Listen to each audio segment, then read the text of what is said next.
Alright, so I'm going to have a look at the news. Hopefully I can find some stuff that is interesting. I have a few things open already, but I don't have everything. Hopefully I'm going to find some more stuff as I go. So, first thing that I had in mind to talk about was the Rampage 4 Extreme Black version. So, first of all, it looks great. Definitely looks great. As far as the ROG aesthetics go, I like it. I like the Rampage 4 Extreme probably the best out of the recent ROG boards I've seen, because it's a little bit more subtle and less crazy design. Some of the Z77 ones, whatever the current Z77 is, maybe not my favorite design, but the Rampage Extreme is very nice. So it looks great. I'm very pleased with it. But the problem, of course, is that they're saying there's only 3 of them. So, you know, obviously.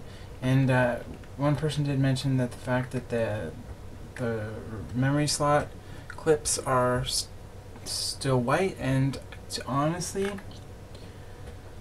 something about the white actually looks really good in this case, in my opinion.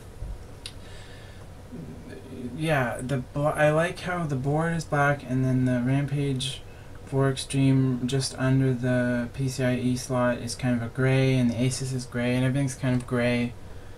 All the soldering and stuff, it kind of looks gray. But then the clips are kind of white, and I like that. I think it looks good. So I think it's one of the nicer looking boards I've seen. Unfortunately, I wish they would actually make it in a large quantity, because I think that would sell really well. So I'm just looking Facebook activity here on the ROG site. First look, Asus Mars 3. I'll have a look at that.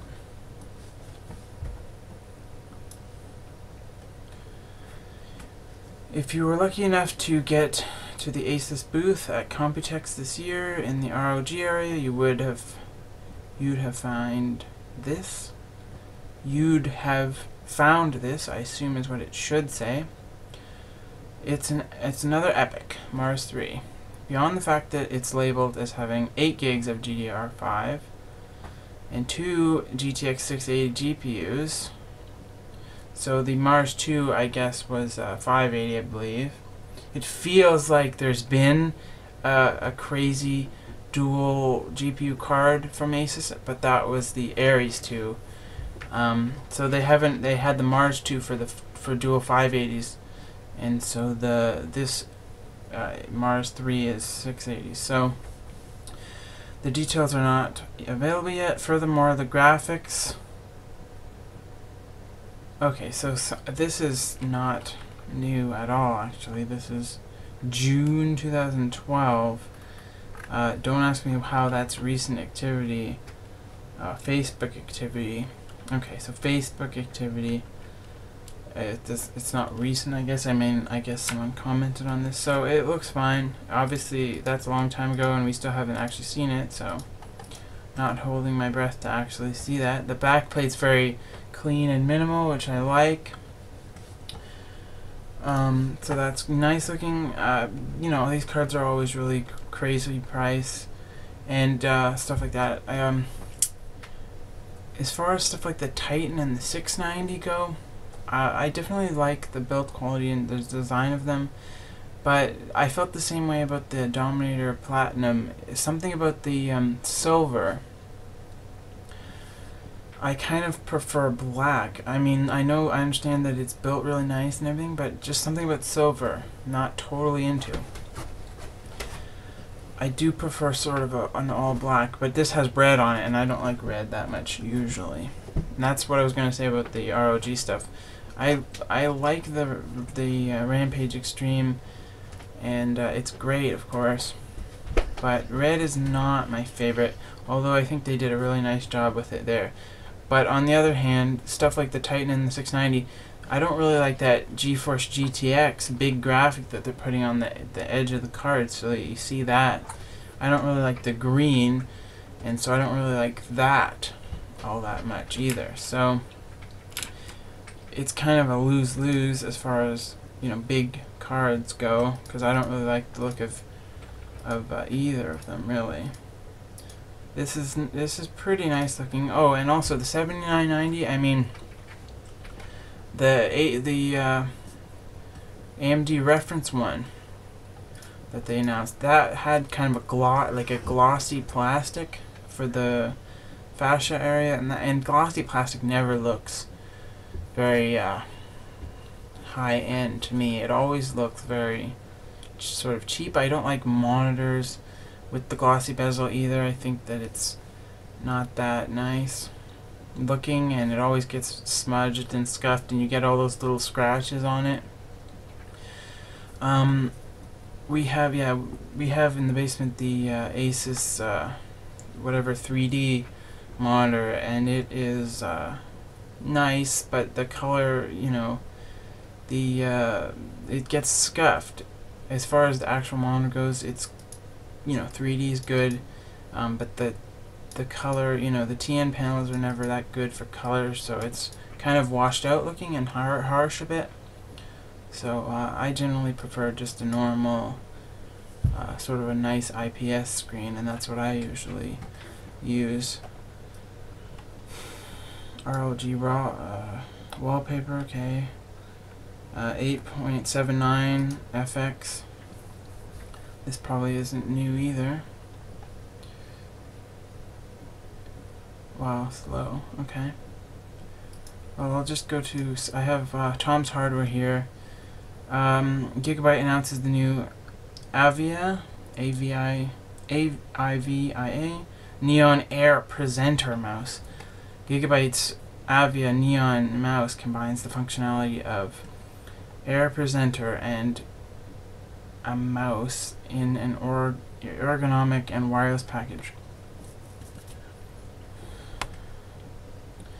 Gigabyte has expanded the Avia line of peripherals with the Neon Air Presenter mouse that features 1200 DPI tracking. Okay, well, not that interesting, to be honest.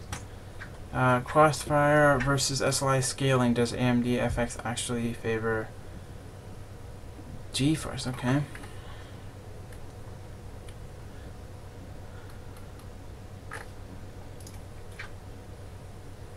QuakeCon 2013. Like I said, I don't have a, you know, set things that I'm going to talk about, so I'm going to skim. Microsoft support ends for Windows XP in 1 year. Well, my goodness.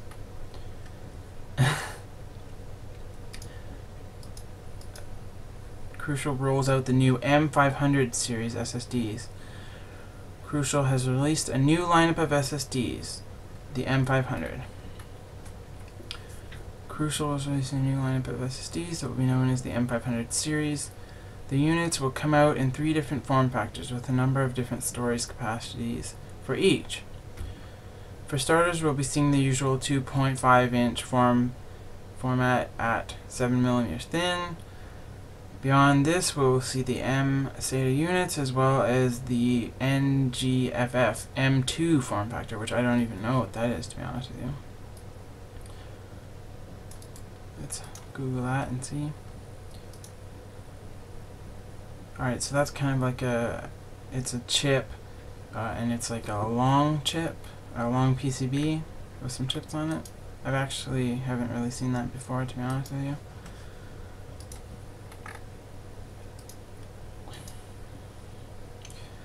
HDST debuts 12 gigabytes per second SAS solid-state drives. HDST has expanded its lineup of enterprise-class solid-state drives with the Ultrastar SSD 800mH, SSD 800mm, and 1000mR.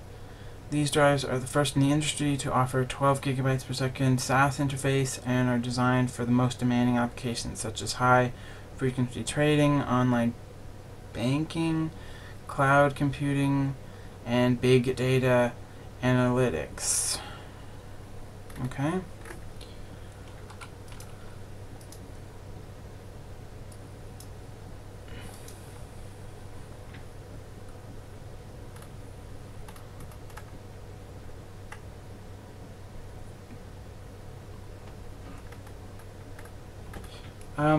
The Inwin D-frame, that is something that I love. I had a separate video recently where I talked about the Inwin D-frame and Inwin cases, so I've already talked about this, but basically it reminds me of, sometimes on generators there's a sort of a metal tube frame around it to, I guess, to prevent it from being bashed or whatever, and it kind of reminds me of that.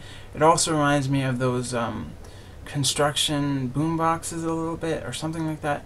Something you'd see on a construction site. It's got orange tubes that form a frame, and then it's got a tinted acrylic window that you can put on it, and it's set up in such a way, it's got routing and stuff around the back frame, which is really kind of nice. I think it looks really good. In fact, I would actually love to do a build in it. And continuing on the Inwin subject of Inwin, rather, the Desert Fox, I believe it is a really nice looking power supply. I love the like earthy army tones, so this is kind of like a beige, kind of a sand color. And it's got, really crappy sleeving on the cables and stuff, which is, I really would like to see more, for starters, more soft cables on power supplies, because honestly, even some of the top line power supplies you can get, like the Enermax Platimax is one that comes to mind, and even the AX Corsair ones. The AX1200, it has pretty soft cables, but it's got really, and it has the black underneath, which is nice, but it has really kind of, loose, not dense, weave design on the thing, so it's you can kind of, take it and gather it, and it's just very loose and very sloppily sleeved, and they never sleeve up close to the edges. And even on the individually sleeved stuff, the Bitfinex does the nice cotton sort of paracord type braid, but then on like the Corsair kits and stuff that you can get, the problem with the Bitfinex ones is, of course, it makes the cables really long, and also you only see it on the one end. You don't see it on the power supply end. So with the Corsair ones, you get to replace the whole cable, so you can see it on both ends, and it's shorter and all that stuff. That's nice, but unfortunately it's still kind of a nylon braid. So on the AX I ones, the stage 2 or whatever they're calling it ones, they're sort of a more dense braid, but they're still nylon. So the dense braid is nice, but the nylon, I really wish they would make it out of a cotton braid. So, but that's like the best case scenario. And then you go to all the other power supplies, like even the Enermax Platimax, which is like ridiculously expensive. They're just using the normal color cables, and then they're sleeved, but they're always leave a huge amount at the end, and that's, if you're doing your cables up neat, you're going to be tucking them away behind the motherboard tray in neat short runs. So the part that they don't sleeve at the end, and each end on the power supply end, you see the bit that they don't sleeve, and then on the end where you're plugging it in, you'll see the bit that they don't sleeve. So if you're doing your cables neat, you're gonna be seeing the ends that aren't sleeved. So that's a little bit silly. So I'd like to see more nice, good cables. You know what I mean? So that's just kind of a rant about cables. And even on the Intermax, Platimax, the cables are so stiff that they're very, very hard to deal with.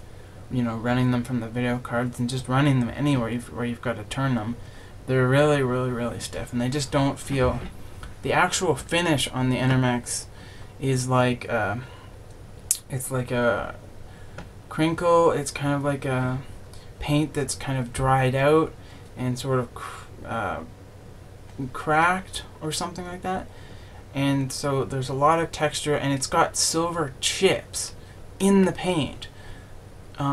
So it's like a paint job that you would pay a massive amount of money for. It's got textures, it's got metallic chips in the paint, it's got a sort of a anodized aluminum kind of gunmetal, bit of trim around the fan. I mean, it's like the most beautiful power supply that I've ever seen. And then the cables are colored cables that are so stiff. It's like the most night and day combination. It's just unbelievable. It's really disappointing, actually. Okay, let me get some more.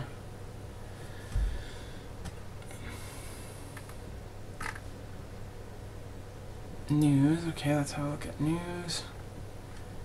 Gigabyte's basic black Z77X UD4H. This is very nice because I actually like the look of these a lot. Just a nice, plain, mostly black with a little bit of blue in a nice, tasteful way. And black and gray on the slots, black, gray, and white on the serial HAs. That's very nice. It's very plain. They're saying it's going to be under 170, and it looks great. It's very nice. I love that kind of stuff. That's very nice. Intel announces upcoming Haswell Ivy Bridge E. Haswell and Ivy Bridge E Xeon processors. Okay, so this is something that I missed, but it's only from today, so I didn't miss it by that much, I guess. Intel officially announced its next generation Xeon processors at IDF Beijing today. The new lineup includes the Haswell-based Xeon E3 1200V3 on the low end, and the Ivy Bridge EP Xeon E5 and Ivy Bridge EX Xeon E7 aimed at the mid-range, general purpose, and high-end HPC markets, respectively. Intel did not disclose pricing or details on the new chips, such as core counts, cache, clock speeds, number of SKUs, etc. However, the x86 chip giant did state that the new chips are coming later this year, as well as teasing a few tidbits of information on the new Xeon chips. Okay, so that's Xeon stuff.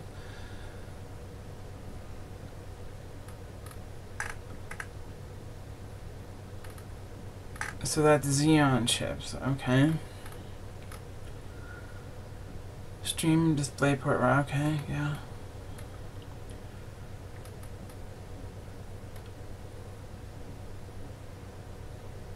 Project Eternity, sure. Project Eternity sure has pretty backgrounds. Obsidian's new RPG, Project Eternity, has some gorgeous backgrounds, as you can see from the YouTube trail below. It was on Quick. Okay, well, that looks nice. Intel racks up another IDF keynote. I will say, as far as phones go, the HTC One is basically the nicest phone that I've seen in a long time. Stuff like the S4 feel very cheap, and I don't really like the feel of those. The HTC One is machined aluminum, and it's really nice. Also, I had a little trouble with the Sabertooth board on the M4. It was acting up, not showing up. It was like it would last for an hour and then it would disappear and not show up. And then I moved it from the Cerote 3 controller over to the Cerote 2 controller, and it did the same sort of thing. And then I took the drive and moved it over to my computer, and it worked fine for you know, a whole day. Since it was X58, it's kind of an older system. It's my sister's system. We went out and got just a Western Digital black 1 terabyte drive for her, 64 meg cache, Cerote 3, all that stuff. And I brought it back in, tested it, and the read-write speeds, the read speed was about 150 megabytes per second, and write was less.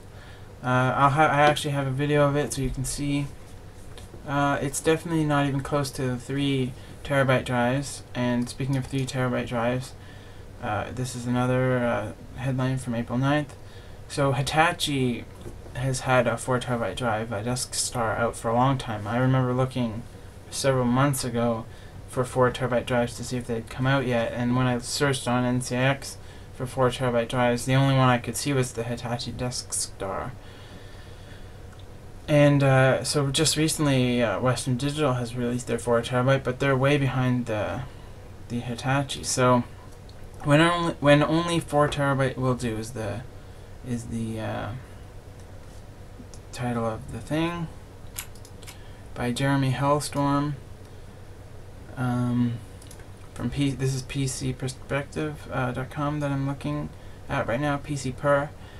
SSD may be the speed kings, but when you need a lot of storage space, they will quickly become quite expensive, which is where the new WD 4 terabyte HDD shines, as it is only $300. And it spins at 3200 RPM, 64 meg cache, which ought to make it a bit faster than the other high density HDDs on the market, though the 800 gigabyte platters could slow that expected performance somewhat. So that's a little strange that they're using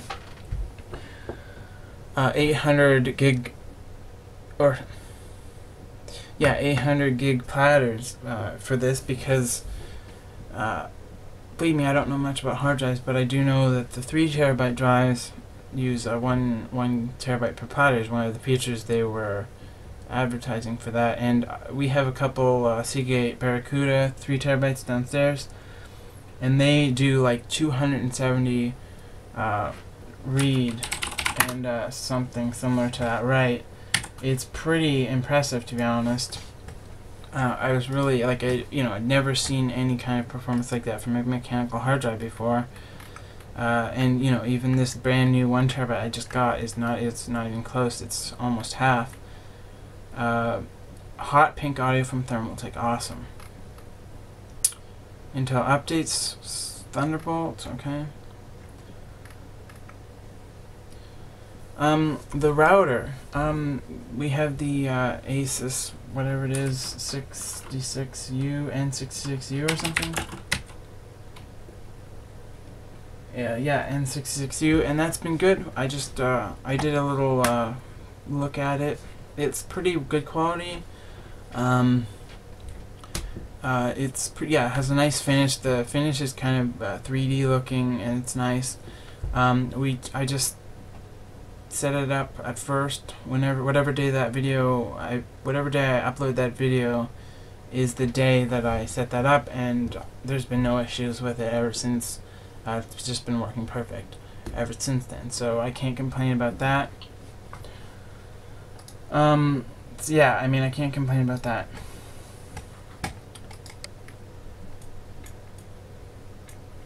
Dell launches cheaper Alienware X51 with Ubuntu 12.04 LTS.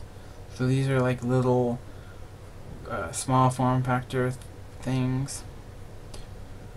The Alienware X51 hardware is decent for a small form factor system, though it maxes out at NVIDIA GTX 660 in the high-end SKU.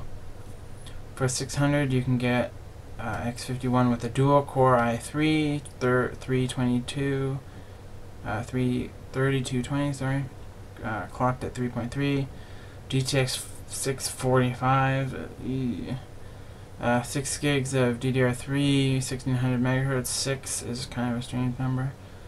And at the highest end for 1049, you get an i7 3770, so not the K. The 660 1.5 gigabyte. Yeah, these lower, the low gigabyte, low memory, sorry, cards are a little strange that there's still so many of them, because with, you know, yes, with a 1080p screen, you know, 2 gigs is good, but you know, for me, when I'm playing on the 2560 by 1440 screen, the most games, newer games rather, like Far Cry 3 and stuff, have no trouble using up almost all 3 gigs of it. So when you see cards like that have the lower end cards that have like 1.5 gigs, 2 gigs, and not lower end cards, sorry, like stuff like the 670 Power Edition has 2 gigs, and that's a good card. That's a pretty premium card. You know, that's strange. They should have higher memory on them. I think it's about time that higher end cards like the 670 Power Edition could have more memory. Hopefully, I mean, you have to assume, or at least you have to at least guess. I would guess that the next generation of stuff is going to have kind of a slightly higher average memory, for at least for the higher end cards. Noctua launches 2 new NHU series air coolers. Okay. I'm a big fan of Noctua, as you know. I think they're just, as far as air coolers go, I mean, they're pretty much, they're up there. Thermalright is probably the only one that I can think of that are with the silver arrow on the big end, and Thermalright has some nice stuff as well, but Noctua is definitely up there with the best, of course. So the NH-U12S is an updated version of the NH-U12P SE. It features a 45mm thick tower heatsink paired with 120mm NF F12 fan. On the other hand, the NH-U14S is Noctua's first air cooler, sporting a 140mm fan. The cooler is 52mm thick and capable with Intel's Enthusiast 2011/X79 platform. It uses the NF-A15 140mm fan that provides ample power, blah blah blah, okay? Ample cooling power at low RPMs, which means less noise, okay? So both the 120mm NH-U12S and 140 NH-U14S will be available shortly, according to Noctua. The 12 has a price of $64.90, which is 59.9 euros, while the larger 14S is priced at $80. So from what I can see here, both of these are a single heatsink tower with a single fan. So that's obviously a lot smaller than the dual tower, dual fan stuff like the Noctua. But as usual with the Noctua stuff, whatever sort of form factor of cooler you're getting, whether it's the L12, the low profile one that has the 92 and the 120 on it, or whether it's like one of these with the one tower and the one fan, you're paying sort of a similar price for a lot of the stuff, even if it's not going to perform as high as the the D14 will or whatever. So refreshing. This is from April 8th by Jeremy Hellstrom again. Hellstrom. Refreshing the non-TI GTX 660. Well, that's not interesting, is it?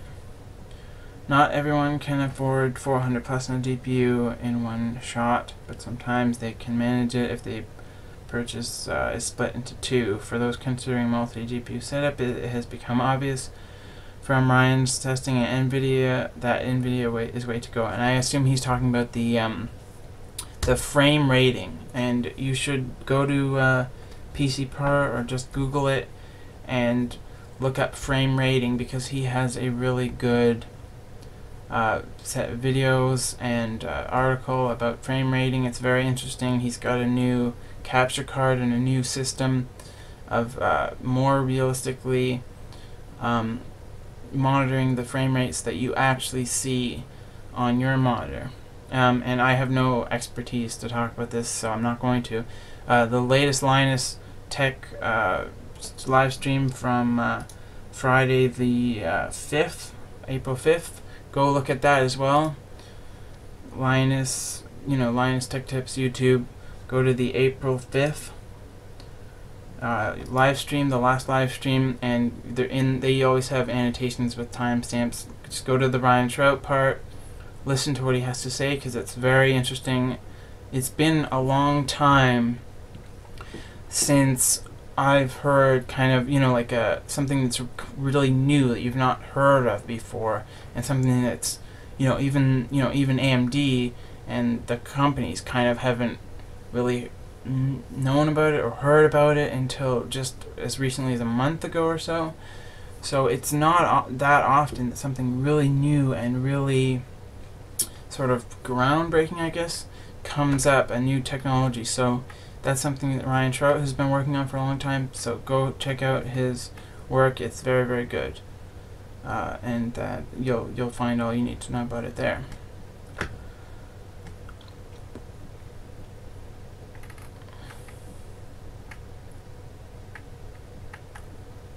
Intel shows DSL 4510, 4410, and Falcon Ridge 20 gigabytes per second Thunderbolt at NAB. Okay. Alright, I'm gonna head over to another site now and see if I can see. Actually, I think I will maybe have a peek at NCIX homepage and see if that sort of triggers anything that I'd like to talk about. Oh, yes, of course. I was at Canada Computers the other day, and I was, as I was there, we were sorting out the hard drive thing and talking to the guy. And then while I was there, I had a look at some of the laptops, and one of the main ones I was interested in looking at was the Asus G55, I believe, the ROG sort of gaming laptop. And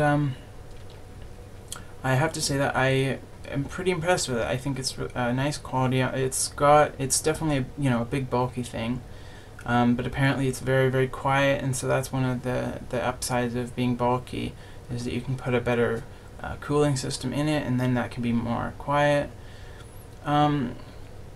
Specs wise, I don't know exactly what the specs are, but that's easy to look up.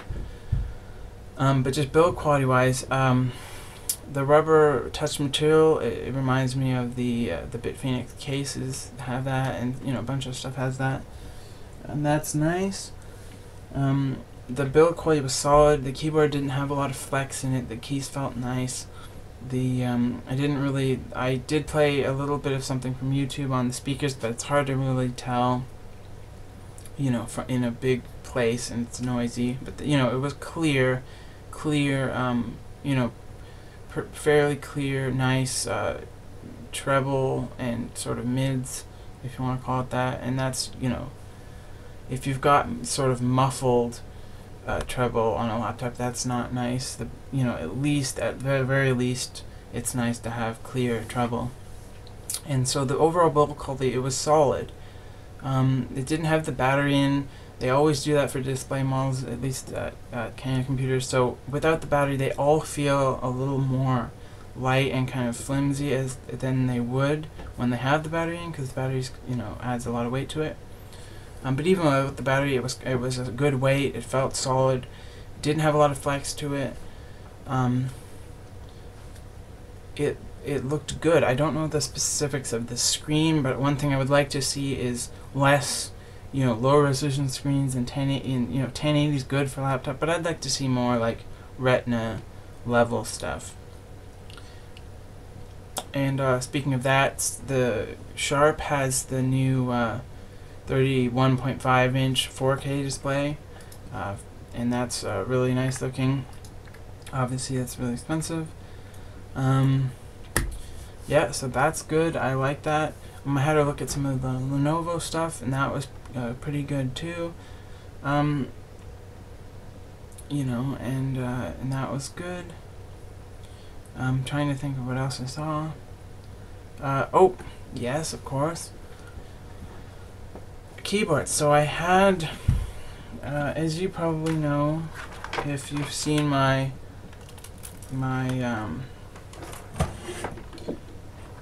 YouTube, I have a video about this. This is my Black Widow Ultimate, the original one with the glossy frame.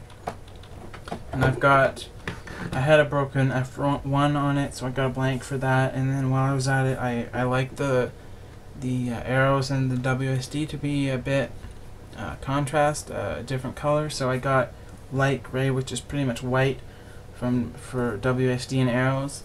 That's not important. The main thing is the actual weight of this is really heavy, and it has very little flex in the frame, so it's really solid, really well built. The only downside of it is that there's a couple of solder issues with the LEDs on some of the keys. The scroll lock key and the up arrow key flicker sometimes intermittently, but as far as the actual physical frame and everything, it's rock solid. I had a look at a bunch of the keyboards there, including the old Corsair K60, I believe, and K60 and K whatever the bigger one is with the macro stuff on the side. And I know they have the new K70 and K95. I think it's the K90 is the old one. But they are really light feeling, and they're really the switches themselves feel nice, but the actual frame of it is a lot lighter than the Razer one, to be honest. I had a look at the Logitech, the mechanical Logitech, the one, I think it's the 510 or something, and that felt nice, but again a little bit 710 plus. Sorry, that felt nice and it looks nice. I like the little bit of orange trim around the edge, and I like the it has gray keys for WSD and arrows, and I like that. That was a little, but that was a little lighter than the Razer one, and it flexed a little more, but good build quality for sure. I had a look at the DAS was my biggest sort of surprise. The DAS, that one had by far the most amount of flex in the frame and sort of the lightest feeling. It really felt like a budget, sort of cheap keyboard, and I was very disappointed in that because I had always seen that online. I saw the the stealth version that has the all blank caps, and I thought that was so nice looking, except for the gloss, which I'm not too crazy about. But it was really disappointing. It was light, it flexed a lot, and so it didn't have a nice feel to it at all. I also had to look at monitors, and I'm not going to be able to remember any of the model numbers and stuff, but there was one Asus one that was 27 inch, and it was 27 inch, and it was 370 or 380, I believe. And then I have the one here. The Asus it was like this one here. It had yes, okay, here it is. It's the Asus MX279H, and it said Design O MX series, which is kind of a weird name, but it had the sort of hybrid bezel all the way out to the edge. The sort of the surface of the screen extends past where the screen ends right over to the edge, and there was only, I think, a few millimeters at the edge, and it's got the latest IPS technology. It's got all kinds of stuff. The main thing that it's got 3-watt speakers, which is kind of lame. But the stand, I had to look at a couple ones in particular. Well, one of them was that Asus Professional one, which is it has a little red stripe along the bottom, and that's the main way that I recognized it. But it was the Asus Professional Series something.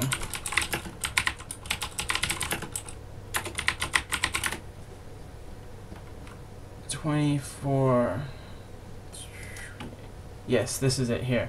The most user-friendly PIPS ProArt Series professional monitor. That thing had the nicest stand by a long shot. Now it was more money. It was like I think it was like $400 for the 24-inch, but it had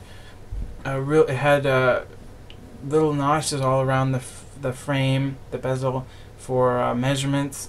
It had the stand swiveled so smoothly it felt like it was in oil. The swivel was so smooth and nice, and it had it also went up and down, but it was on a shelf, so it didn't go up all the way.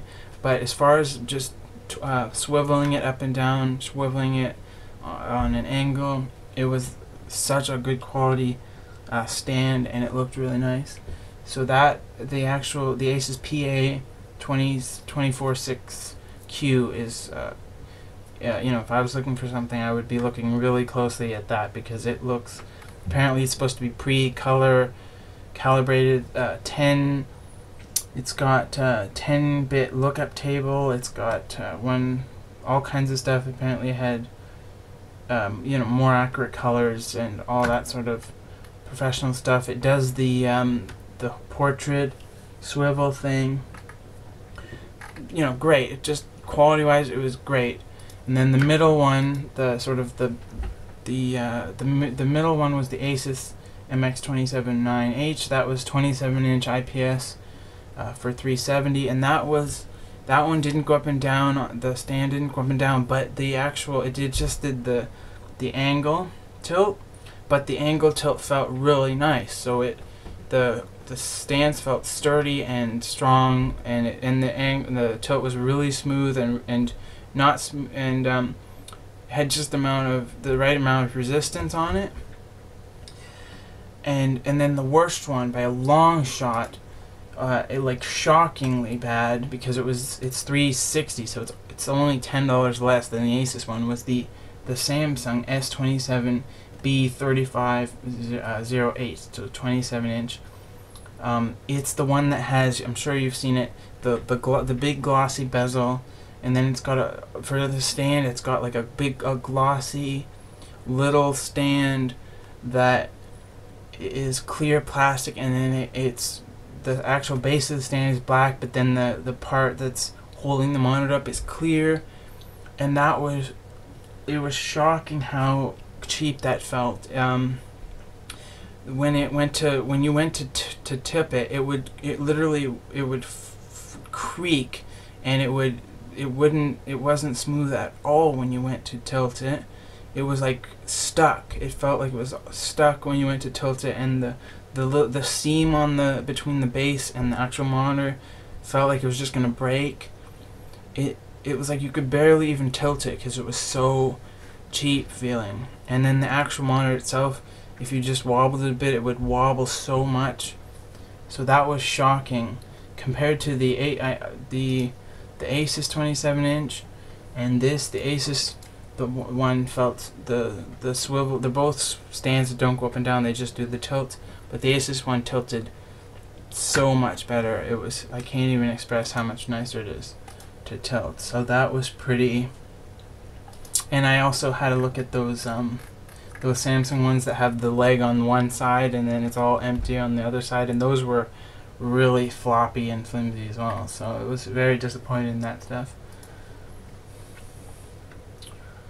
The Samsung does have the SyncMaster LS27A850DS, which looks like it has a more conventional square base, and tilt up and down and all that sort of nice stuff. And it's a more serious monitor. Obviously, it has a non-glossy bezel, but that's, the professional series ones are always more expensive. So that one's like $650 it's $799, and it's on sale for $660 for the 27-inch model.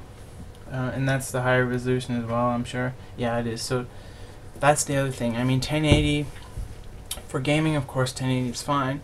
But when I'm actually doing stuff, in the operating system, and I've got my a bunch of windows lined up, I've got video editing stuff or photo editing stuff, and then I want to have some other stuff all open at the same time, or even just, I don't like having one web browser open at the same time with one screen, filling up the whole screen. I like to have a couple of web browsers at least, if not 3 web browser windows.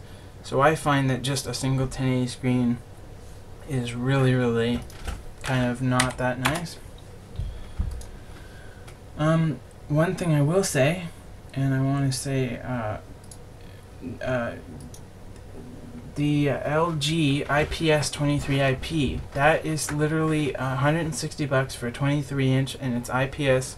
We have one of these. My sister has one. It has a stand, and I'm pretty sure it's the same model that she has, but I might be wrong, but her model is similar anyway. Yeah, I think it is. It has a stand. It has a stand that does it goes up and down horizontally, or vertically, sorry. Goes up and down vertically. Of course, it tilts. It does portrait mode, so it turns over to portrait mode, and the stand is actually nice and not so. It's it's flexes a little bit, but everything does. It's a nice sturdy stand that does vertical, up and down, and all that stuff, and portrait mode. And it's 23-inch, so almost 24. Although 24 is looking a little bit small these days. But $160 to have it at NCX now. So it's an IPS. It looks good. It looks nice. How could you do any better than that? It's just, it's saying, NCX is saying, hurry, limited at this price. And there's also an Acer one that's like $180, and it's the same sort of thing. Small bezel. I think it has a it has a smaller bezel.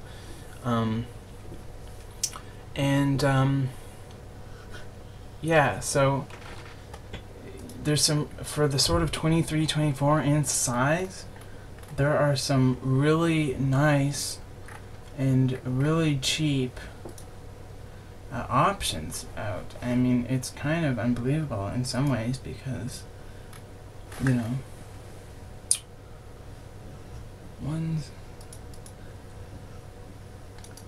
that's like a really, I'm looking for that one. Linus Tech Tips had it on his channel.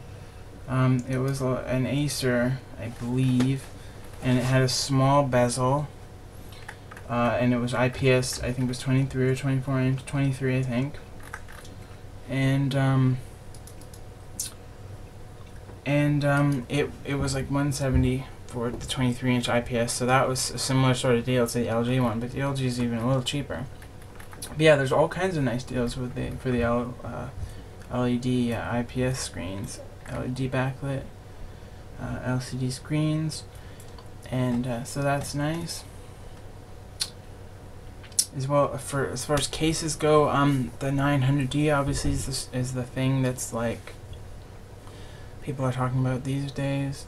I haven't seen any reviews yet. Tiny Tom Logan from Time to Live Customs has one, and he said it's April 16th his video's coming out, so he's usually pretty good. I'll be interested to see what he has to say about it, although, yes, so him, and I'll be interested. Lavco Price Tech obviously is my favorite at this point by a long shot, so if they get one, I will be very interested to see what they have to say, because they're all, really, really, they're really, kind of harsh on cases, but, in the kind of, it's sort of like myself, I want a case to be really, really good, and so I'm just sort of disappointed when it's, you know, not as good as you expect. So you sort of, you look at the good points and you look at the negative stuff as well, and you kind of have to weigh them, because there's always going to be negative stuff to everything. I mean, I've never really had anything that doesn't have negative points to it, really. So, you know, everything has negative points, and so you gotta weigh it. So, and Lavco Price Tech, they're very, harsh and pretty realistic with stuff, which I like.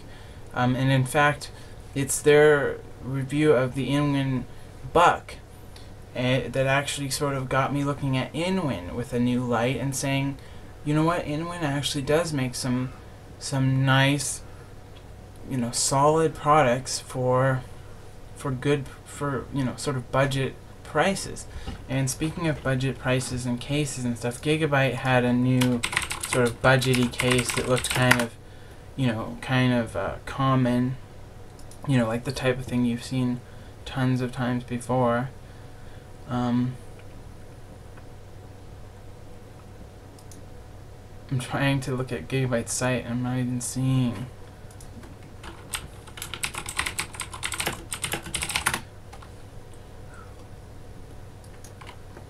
Okay, here, it's under components, so I don't even know what model it is. There's actually interesting enough, and Gigabyte actually has a ton of cases here. They all look pretty cheap. I can't remember which one was new, but there was one of them that was new. I saw it on some site recently, and I think it might have been the LUX XO K10 that looked kind of like the one. Yeah, that looked like it. Might have been that one. The problem with all of these is it's kind of hit or miss, because some of them are like really crappy and bad, and they might not even be that cheap. And yeah, March 18th. So that, yeah, Gigabyte launches the LUXO K10 on March 18th. So that's the one. The problem is sometimes you get budget cases and they're actually really surprising, like the Bitfinex Merc Alpha or Beta, or the Alpha, the one with the fans on top anyway. Yeah, the one with the fans on top, Alpha. I built in that at the beginning of the year, so not this year, actually last year, and it was like 35. It's Newegg here has it for 50, but we got it for 45, I think, or 40. And wow, the thing has good cable management. For a small case, they always do that thing where you can't really put the cables. There's not a lot of space behind the motherboard, but it has a little where the cable management cutouts and the grommets would be on a more expensive case. There's no grommets, of course. They have a little half tube, so that it lets you put more cables there. Right beside the hard drive trays on the edge of the motherboard where the grommets are. They give you a half tube to put your hard. So they did that, and it's so you can get your cables sorted. I had to put some of the cables. I built a little system with SOI 880s GTS 880s GeForce and a Q6600 and an NVIDIA 680i LT, so you get an idea what era the stuff is from. But I had a little OCZ power supply lying around that just had 2 6-pins, and luckily the 880 GTSs only took 6 pins, but the AGTX I'm sure took something higher, maybe 1/8 pin. But it was just right, and it all fit together really nice. So Q6600 had like a little big Zalman cooler in it. Sorry, not little. One was one of those ones that has a 120 millimeter fan and the big copper fins all around it in a circular shape. Before heat pipes, it didn't have the heat pipe, but it was one of those round Zalman's 120 millimeter fan. And so dual GTS 880s, super clock editions from EVGA, and the 680i LT, the from XFX, and I put that all that stuff into the Merc Alpha. The thing has you know, a plastic front that you can pop off, handle at the front, it pops off. You can put two 120mm fans at the front. It doesn't come with them, but you can put them. It comes with, I think, one fan at the back. Maybe it, yeah, I think it comes with one fan. You can put two. You can, like, I'm literally getting excited because this thing was so good for the money. And so the Alpha one has two fan spots at the top. It has passive mesh at the side. It's got a 120 at the back, so you can put 5 fans in it, so you can have good airflow through the thing. It's you know, the doors are decent. The steel is decent. You know, it's got, you know, stuff like the PCI slot covers punch out and then they don't go back in. I think it only, I don't know, I can't remember exactly how many it has, but it's a small case. So, but wow, the thing was great. So, and then you hear other stories. So that's a case for $40 approximately, and it's great, a great case. And then the MSI Nighthawk was one that I heard, that's more money, that's $85 actually. So more than twice the price. And I heard I'll link to it in the description. Someone who worked with one picked one up, probably for less than $85. I'll link to the video, like I said, and you'll get more details there. But it was just a nightmare. The whole build process was plagued with a crazy amount of issues and stupid issues that you wouldn't expect on any kind of case. And so something like the Nighthawk, you pay $85 or whatever you can get it for, and it's terrible to work with. It's a nightmare. And then you pay something like the BitPhoenix Merc.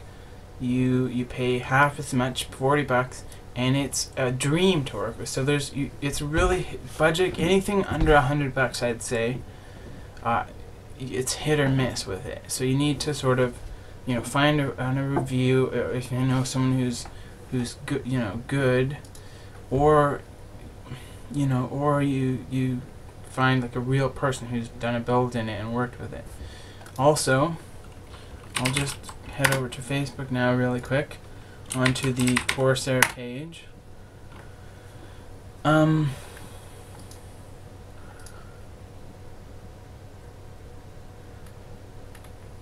So Corsair on their page here 8 hours ago, they linked to the first 900D build log on OCN, and when I went, there was like 110 pages, sorry. So the thing is, the title is 900 CSQ, 900D maxed out, everything water cooled, acrylic tubing. Hi there, this is my first build log on site, and what better way to start with a freshly delivered 900D. The theme, love it or hate it, is EK's Frosted line of CSQ products, which I'm not totally jazzed on. Everyone you can think of. The color for the build will be green, white, gray, and black, and he's got a Rampage Extreme, so that's interesting. And you know, I don't like I don't want to say, you know, anything massively negative about people's sort of modding work or whatever, but I have seen a couple cases where people try to change, you know, they take like an ROG board and they try to change it to blue or something, and you know, in some cases, you know, they do a really good job and it looks really good, painting the slots or whatever they're doing with it. And one example of that sort of thing is G-Dubs on the Overclock 3D forum. He took an MSI GD 55, I think it was. It wasn't the 65, I think it was the 55, and he painted it all by hand, using like I think it was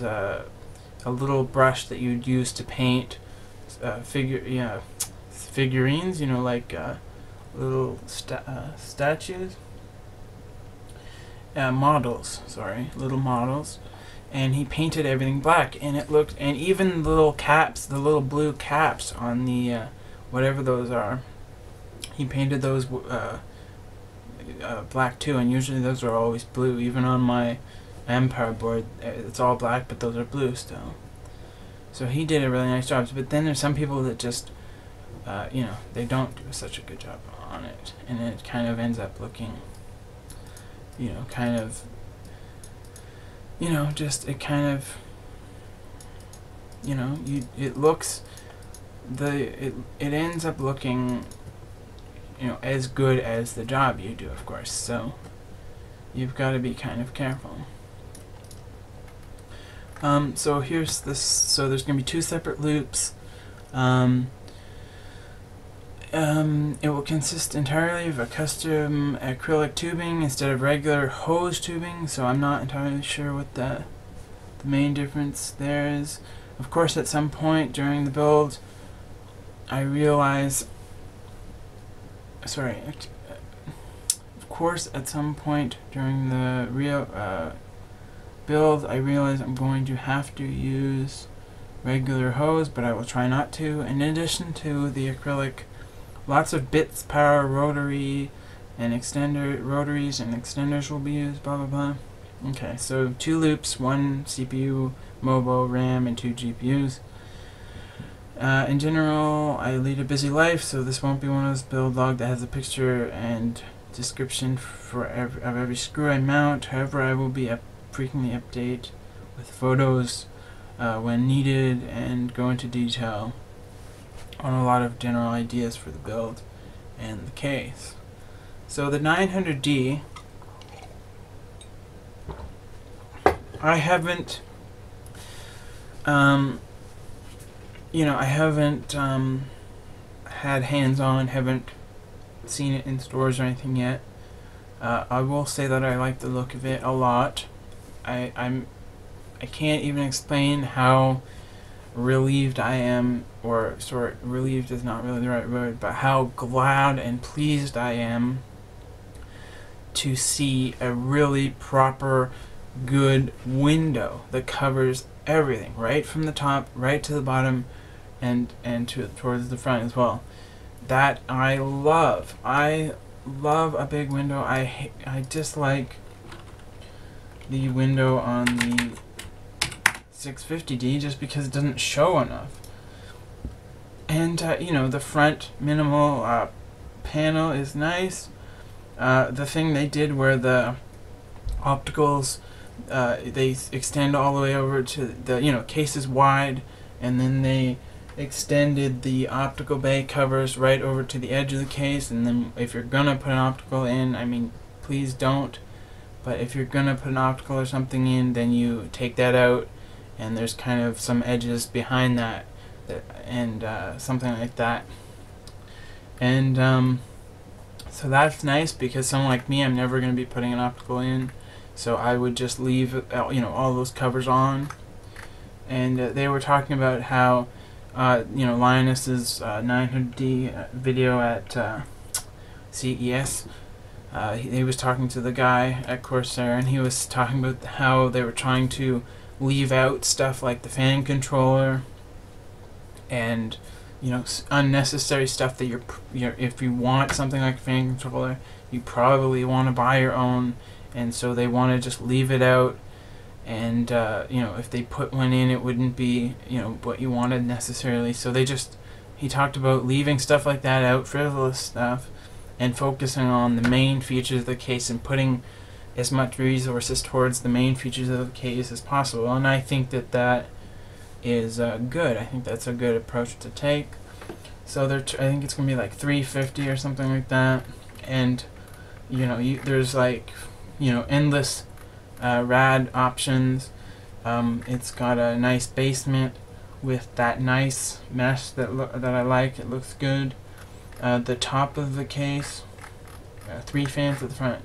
The top of the case is like one big section of mesh that extends all the way to the front, which I think looks really nice. I've seen that on some other smaller case recently, and I thought it looked amazing. I love just something simple like that, where the instead of having like on the 650 you have the 2 fans worth of mesh, and then you've got the hot swap bay thing, and it sort of breaks it up so the top's not completely unified. I like the mesh that extends all the way to the front better, and that's really nice. So looks wise, it's great. I'm curious to see what the quality level is going to be like, because you know, Corsair has been a bit iffy with the quality. You know, quality per price range. So the whatever price range it is, and the quality level that you can get with certain other cases versus what you get with Corsair, it has been a little bit iffy. But you know, I'm curious to see what the quality level, because they are trying to pack a lot of features into a case like this for the price, and so I'll be interested to see. But it looks good. It looks very good. So, and again, the window is so good. It just is so nice. So I'm very pleased. And you know, there's tons of stuff. Dual power supplies, 9 hard drives, 3 hot swap mounts, blah blah blah blah blah, 15 total fan mount locations, 5 radiator mounting points, 4 removable dust filters, blah blah blah. Very very nice. Easy to live with, easy to build with. Yeah. Okay, so I'm pleased. I'm looking forward to Tom's review for starters, and then whoever else gets it and reviews it. If Lavco and Price get it and review it, I'm going to be pleased to see that. And this build log, I'm interested to see how this goes. There's 110 pages though, so I'm going to have to look at that later on. What else? Let me have a peek at the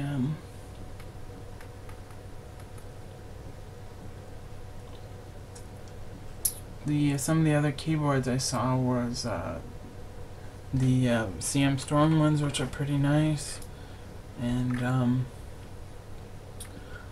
the Corsair's CX 600M is kind of a cute looking power supply. I like the little bit of green on the decal area.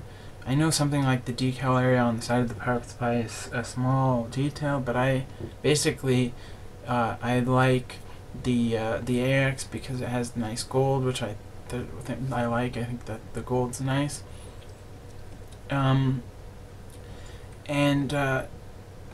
So something like the decal, it's small, but in a sense it's something that you're gonna see, and if it doesn't match with the rest of your stuff or whatever, if it's a color you don't like, for example, I'm not big into red. I don't dislike red. It's hard to explain it, but it's not, if I'm getting something like a power supply, I'm not picking red as the decal on the side. So with the original AXs, the AX 850, 650, 750, and the 1200 as well, they had the gold on the side decal, and then on the new ones they have the red. So I don't like the red. I also like the standard, the sort of classic wire grill on the original ones. I don't like that sort of integrated grill and the new sort of design that they used on the new ones. Also, Corsair has that new Vengeance Extreme 3000 megahertz stuff. It's like $750 for 8 gigs of it. I mean, I had a look on here on NCX at 2666 stuff, and you can get Kingston Predator, which is beautiful stuff. I love the look of that stuff, by the way. As far as RAM goes, the previous generation of Corsair Dominator stuff, the Dominator GT, I like the look of that stuff a lot. And then Corsair Predator, I like the look of a lot, the new stuff, and also the old one that had the big tall individual fins, and this has the big tall fins together that are together, and that has the big X. But anyways, you can get 8 gigs of 2666 for $194, and then for so that's good, you know, pretty good.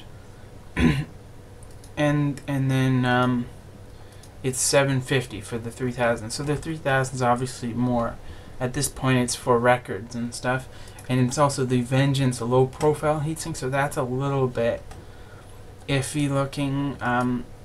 It kind of looks okay, but it's, you know, not my favorite looking thing.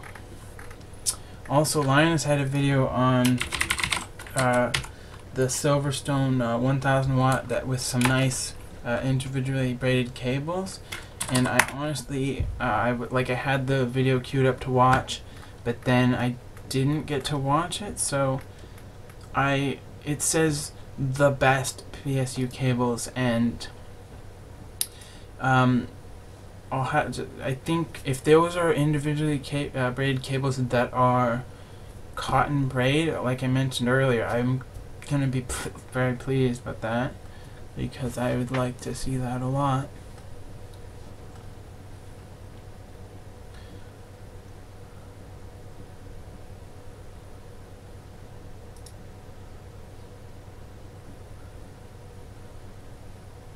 So this looks like he's showing the old ones. This must be the old ones. Oh yeah, here we go. So those You don't have to put the two right next to it. You can yeah, just those cut them away somewhere here, or you can cut them off. those do look like cotton braids. I'd have to double check, but here, I'll read more. Buy it now. Okay, here, let's have a look. So that was just a link to Silverstone stuff, which is not a specific link at all, but with custom cables. So Silverstone. Okay, so I'll just look that up really quick. I'm gonna wrap this up. Obviously, this is long. Hopefully, you know, this is mainly just for me to talk, because I like talking. Hopefully some of you will also enjoy it. So power supplies, system cables, PSU.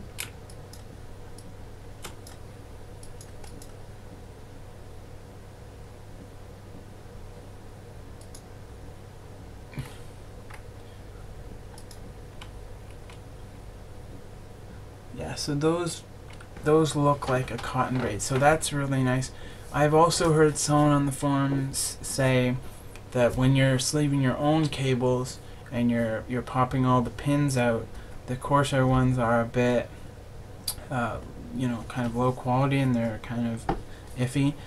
They say they recommended Silverstone cables because they have better quality connectors on the end, headers on the end, and when you're sleeving your own. But these, I would never sleeve my own personally, but these Silverstone custom cables look like a nice cotton paracord style braid, and they look gorgeous. Sorry.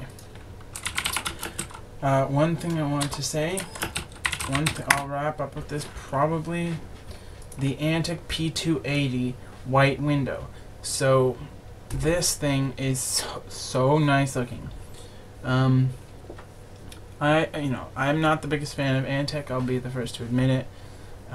But when I saw this, it's similar looking to the Fractal R4. The only problem with the Fractal R4, I like it, but the only problem is that on the window, 2 out of the 4 corners have a 45-degree angle on them, which I don't like. This thing has a rectangle window that has all square corners, so all 4 of the corners are square. It's an actual perfect rectangle, and then it's got the same sort of minimal door at the front, white, really sharp looking. As far as actual features and stuff and quality, I can't say, I don't know, but as far as looks, it looks beautiful. So that's the Antec P280 white window, and I think it was similar priced to the Fractal. So P280. Yeah, so it's 119, so it's the same as the Fractal. So that's really nice. I would use that myself, to be honest. I definitely would. I love it. Okay, so let me just have a look at my hardware bookmarks and just have a peek. I'm probably not going to be... There's an HTC One review here at AnandTech.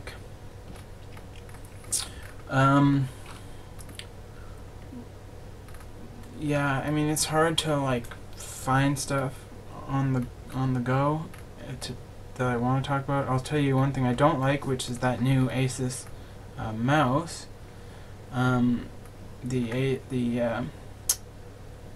Asus Maximus Formula Z77 ROG review. Okay. I didn't think that was new, but okay. The 650 Ti Boost turned out to be a pretty good value. The Razer Edge, well, that's an ugly thing. I dislike the Razer Edge quite a bit. Logitech G1000, G500. I'm actually using, I'll show you here. This thing here is a MX510 Logitech, and I honestly think this thing is from like 2003. MX510 review. So November 12th, 2004. Review on CNET. So this thing is really old, and it it works fine. Like I threw it in because I was playing Grand Theft Auto San Andreas. The San Andreas and Vice City are kind of fussy with the mice on the what do you call it, on the PC side. So for some reason with my Razer mouse it never works right with San Andreas or Vice City. So I switched this out to play Vice City, and it's been, I just left it because it's been good, and so this mouse is really old and it's really plain. It only has an 800 DPI sensor, but to be honest, the Death Adder, Razer Death Adder, is the one that I usually use, and I always keep it at 800 DPI anyway. So these days people are pumping out mice that are like 9,000 DPI or whatever it is now, but I always use them at around 800 anyway. So it's nice. I mean, this is like a, you know, like an extreme retro product at this point. You can see it even has the red light at the bottom, but I like it. It's pretty good. So Crucial Micron M500 review, 960 gig. So the 960 gig is priced at $599, which is like, not long ago the 512s were that, you know, regular. So that's actually good. This is the AnandTech site. Specs here. 960 gig is 5 sequential read is 500 megabytes. Write is 400 megs. 80K IOPS, and drive lifetime 72 terabyte writes. So yeah, I'm not sure about the whole drive lifespan thing, because we were actually, the guy we talked to, it's always interesting to go and into the shop, into the computer store, and you know, it's kind of a dice roll who you're gonna get and talk to. But this time we were seeing a guy who was saying that he wouldn't even bother with an SSD because he sees a lot of them dying within 2 years, and he does, on a really high-end system, he doesn't see a huge difference. And so he was actually saying that it actually makes more of a difference on an older system where you're trying to get as much extra performance as you can get. But with a high-end system, he wouldn't even use SSDs, which is kind of an opinion that I haven't really seen or heard rather much, but it's an interesting take. We put the 1 terabyte drive into Mara's X58 system, which is obviously an older system at this point, and I haven't actually seen how I haven't been down to use it and see how it is, but apparently it's fine. But for myself, obviously I'm gonna use an SSD. I've got a 3-year direct replacement plan for mine, so if it does die, 2 years, I can get a direct replacement. So that's okay. I'll just keep backups. But yeah, he was saying that he wouldn't even bother with a SSD on a high-end system, which is something that I've actually never heard anyone say that specifically. Like, I've heard people say they're not going to get SSDs, but I haven't heard them say that it doesn't make much difference on a high-end system. So this is getting really long at this point. I'm going to wrap it up.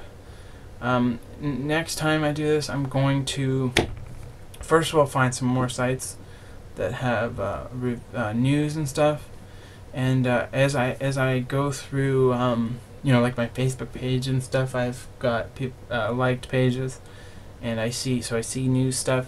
I'm going to bookmark all the stuff that I see that I want to talk about, and then so next time it'll be more structured, I guess, although I like it like this, but I'll just have as you can see, I have no trouble just sort of going on just on sort of rants and stuff. Not rants, but just I have no trouble going on and on about stuff. So, but next time I'll have at least a few things that I want to talk about specifically. This time, when I started, I only had the Rampage Black Edition, and why make 3 of them? Why don't just, if you know that they're gonna sell a lot if they make a Black Edition one, so they should just make one, as far as I'm concerned. And the Bitcoin, I don't know anything about this actually, but the Bitcoin apparently fell almost 50% the value.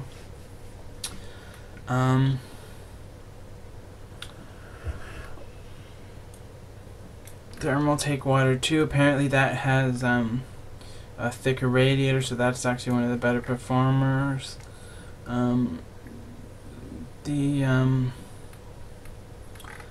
I've been watching a lot of Lavka Price Tech stuff, so I was actually looking at one of the old Thermaltake Landbox, and that actually had a really good steel used, really thick steel, and it was kind of a pretty good case. The Landbox, apparently you can get it for like $35 on Thermaltake B stock now, so that was pretty good.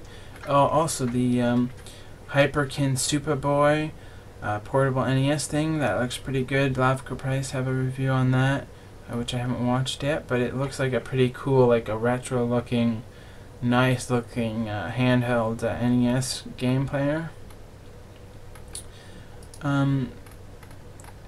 Yeah, so Bioshock Infinite I'd like to get and play, and also I'm waiting for I was planning on getting Skyrim Dragonborn right when it came out, but then I didn't, so now I've been kind of just going, well, I'll wait for it to go on sale. So as soon as that goes on sale, then I will get it. Tomb Raider, it was fun when I played it, but I just haven't actually gotten around to playing it again. So I played it a couple times. I'm gonna hopefully play Tomb Raider a bit. And what else am I playing? Well, I'm playing Grand Theft Auto as always. This time I got to the point where you pick the 2 endings in 4, so I'm gonna play. I'll play the 2 endings, but then I will do. I played Liberty City Stories, Lost and Damned recently, so I'll do Gay Tony again, and I'm playing San Andreas as well, like I mentioned with the when I was talking about the Logitech MX510. And I'm sure I'll always be playing like old games over again. And as far as new games go, Far Cry 3, you know, I like it, but I just am not inspired to play it that much. And I literally haven't. I've heard about Battlefield 4, but I literally haven't seen the footage or trailers or anything for it yet. But apparently they made a new engine, Frostbite 3, so it looks pretty similar, but I'll have to examine the footage more and see.